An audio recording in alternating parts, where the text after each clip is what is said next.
2024 সালে কোন দিন কোন রাতে খেয়ে আমরা রোজা রাখবো, 2টা রোজা রাখবো। তাহলে 2024 সালে 10 মুহররম হয় আশুরার দিন হলো আপনার 17 জুলাই রোজ বুধবার। 17 জুলাই রোজ বুধবার হলো আশুরার দিন। তাহলে আপনি যদি রোজা রাখতে চান, আপনি যদি মনে করেন যে আমার 1 বছরের গুনাহ মাফ হয়ে যাবে, পিছনের 1 বছরের গুনাহ মাফ হয়ে যায়, তাহলে আপনি 2টা রোজা রাখতে হবে। আর 2টা রোজা রাখবেন কবে? আপনাকে সোমবার রাতে খেয়ে।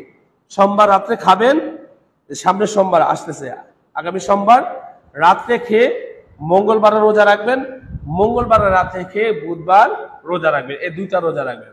আর কেউ যদি কোনো কারণে 9 তারিখ এবং 10 তারিখ রোজা রাখতে না পারেন, তাহলে আরেকটি হাদিস দ্বারা প্রমাণ পাওয়া যায় যে তাহলে সে 10 এবং 11 তারিখ, 10 তারিখ এবং 11 তারিখ, তবে 2টা রোজা রাখতে হবে, একটা রোজা রাখা যাবে না। তাহলে 10 তারিখ যদি হয়, তাহলে তাকে রাখতে হবে কি মঙ্গলবার রাত থেকে বুধবার একটা, বুধবার রাত থেকে বৃহস্পতিবার, এই 2টা রোজা রাখবেন ইনশাআল্লাহ।